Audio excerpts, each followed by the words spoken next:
Bom, já estamos de volta, né? Rapidinho. Eu quero agradecer, inclusive, as pessoas que estão participando aí, já me falaram que tem muita participação nas redes sociais. Continue, tá? Continue participando.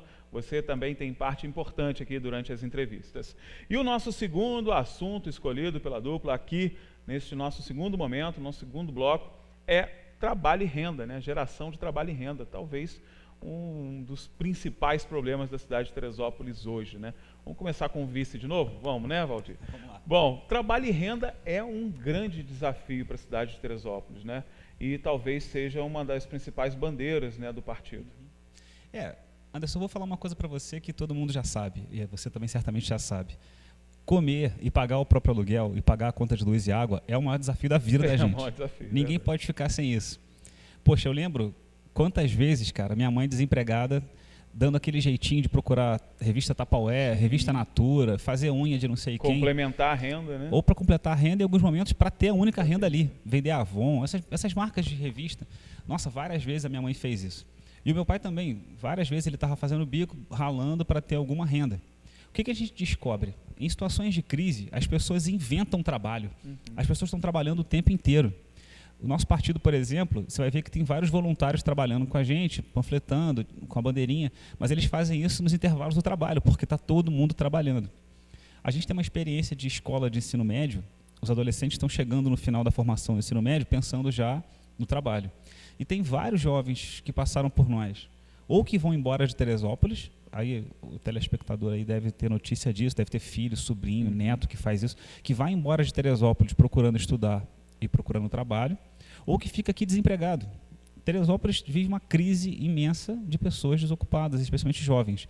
E quem está ocupado em trabalhos que são complicados, trabalhos que são sazonais, quer dizer, trabalhos que não têm permanência, não têm segurança, não têm estabilidade no emprego, está fazendo bico. Mas as pessoas estão trabalhando, o tempo inteiro estão trabalhando. A gente do PSOL e a nossa prefeitura tem que estar atenta a essas pessoas, porque essas pessoas que trabalham são as pessoas que geram renda para a cidade. Não é a grande empresa que vende para fora a sua cerveja, vende para fora o que quer que seja, que importa mão de obra, que gera renda e trabalho para a cidade. É o pequeno trabalho, é o pequeno comerciante, são as pequenas iniciativas que as pessoas fazem nas suas casas e nos bairros que geram trabalho, que geram renda, que geram emprego para Teresópolis. A nossa proposta caminha sempre perto dos pequenos nesse sentido. A economia criativa é uma resposta realmente nos momentos de crise, você lembrou muito bem. E a gente tem aqui muitos exemplos, né, dessa economia criativa, economia inclusive de valorização do trabalho em família.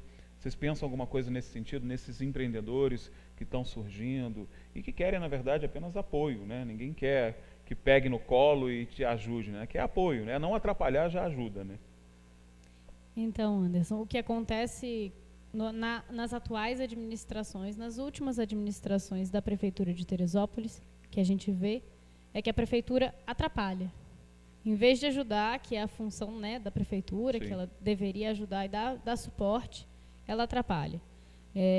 A secretaria que cuida, né, de trabalho e economia solidária é uma das secretarias que menos tem verba em Teresópolis.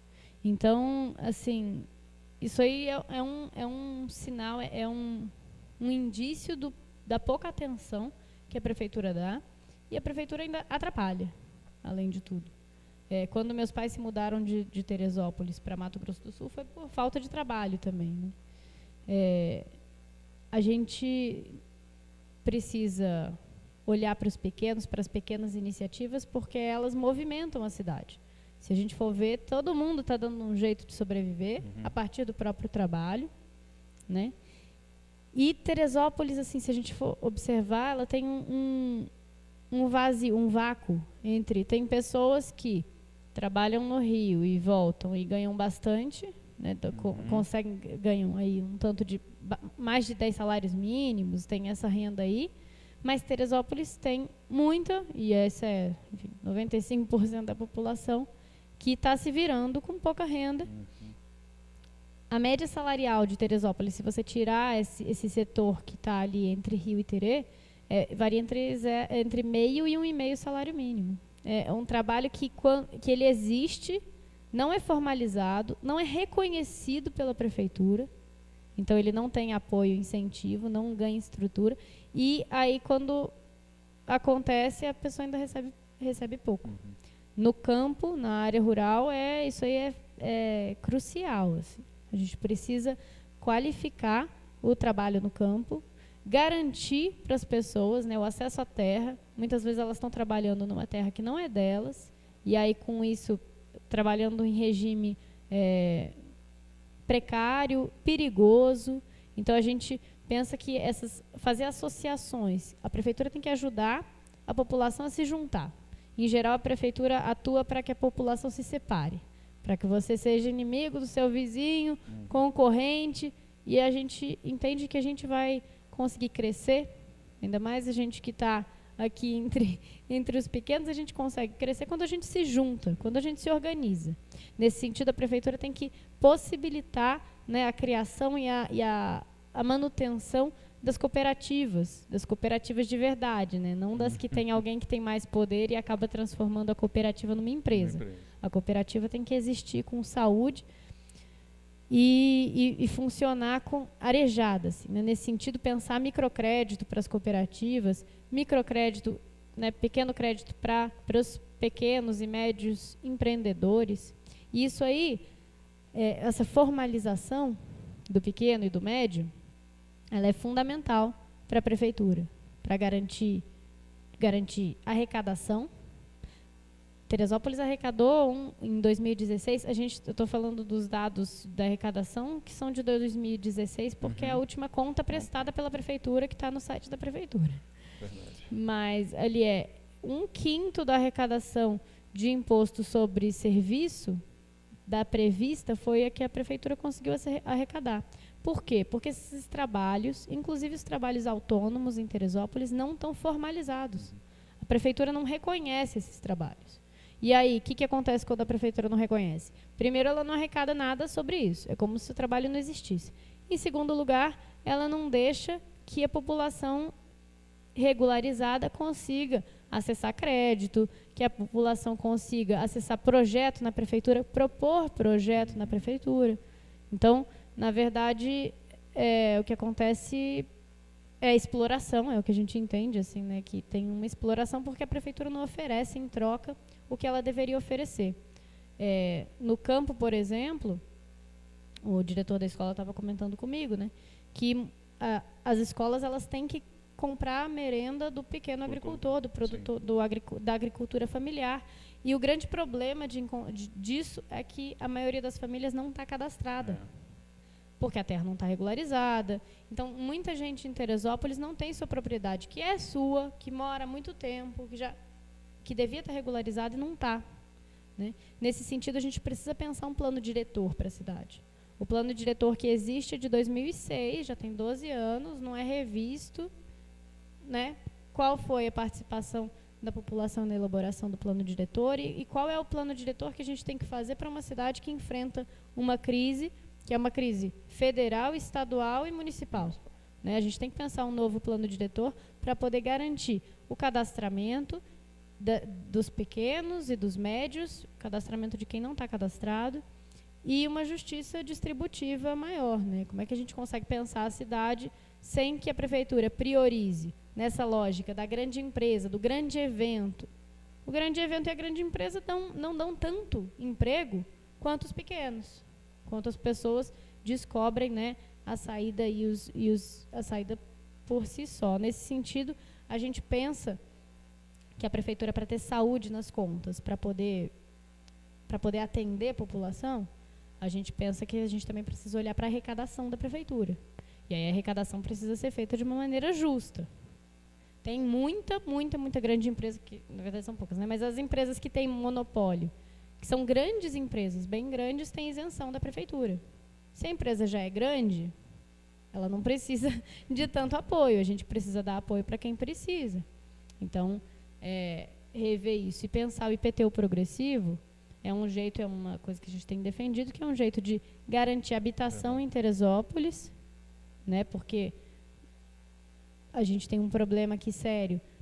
Na quinta-feira à noite, às 8 horas da noite, a gente vai fazer uma live na página do Facebook, Maria Bertoche, sobre habitação, sobre moradia e propriedade, falando especificamente dessa questão. a questão da habitação em Teresópolis é muito grave. Muita gente morando em área de risco, muita gente ainda recebendo, né, aluguel social da prefeitura, porque ainda não foi, da prefeitura e do estado, porque ainda não foi alocada em uma casa para poder morar com segurança.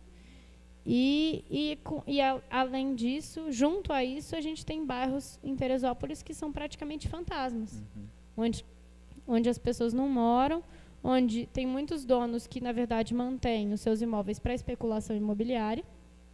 E isso aí é uma bandeira do nosso partido, do PSOL, uma bandeira nacional, né? O nosso futuro candidato à presidência tem isso como luta, como pauta principal, que é a gente pensar a distribuição, né, das moradias entre quem precisa morar. A gente não pode deixar a casa ser feita para gerar dinheiro, só para gerar dinheiro. A gente precisa colocar gente para morar na casa, porque isso é um direito, né? E aí pensar a moradia como um direito.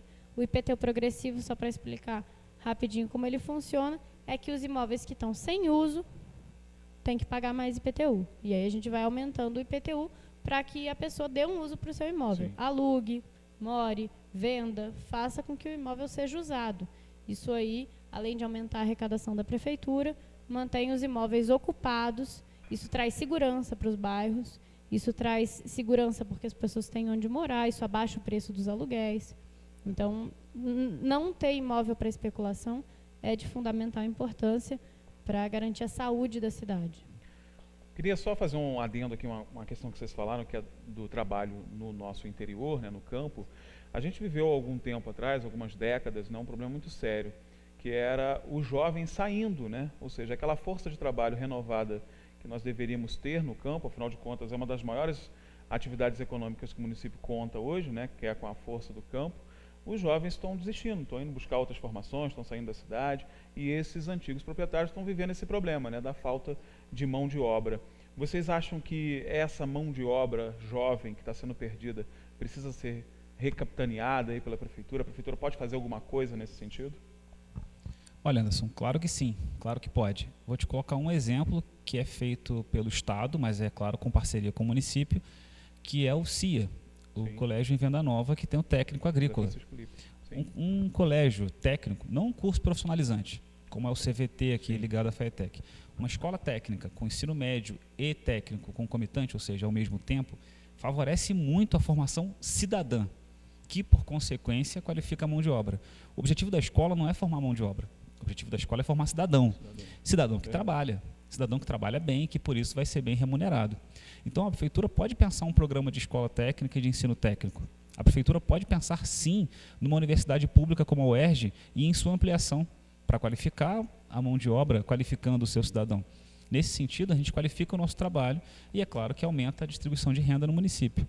Para falar rapidamente o que você falou do campo e o que a Maria falou, para juntar as duas coisas, a proposta que a gente defende de IPTU progressivo, que Maria explicou tão bem aqui, ela tem uma vantagem. Você precisa fazer o recadastramento dos produtores e das propriedades. Com os produtores cadastrados, automaticamente eles podem solicitar os programas de crédito. Por exemplo, programas de crédito daquele Programa Nacional da Agricultura Familiar. Sem o produtor familiar estar cadastrado, ele não tem acesso a isso. A prefeitura pode convidar cooperativas, através da OCERJ, por exemplo, para que venham aqui oferecer crédito, microcrédito, pequenos créditos. Mas se esses produtores e trabalhadores não estão cadastrados, não são reconhecidos pelo poder público, eles não têm acesso a essas linhas de crédito. Aí vem um candidato para cá, para o seu programa, e fala assim, vou fazer com que agora as empresas sejam montadas em um mês. Vai vender o quê? Vai produzir o quê?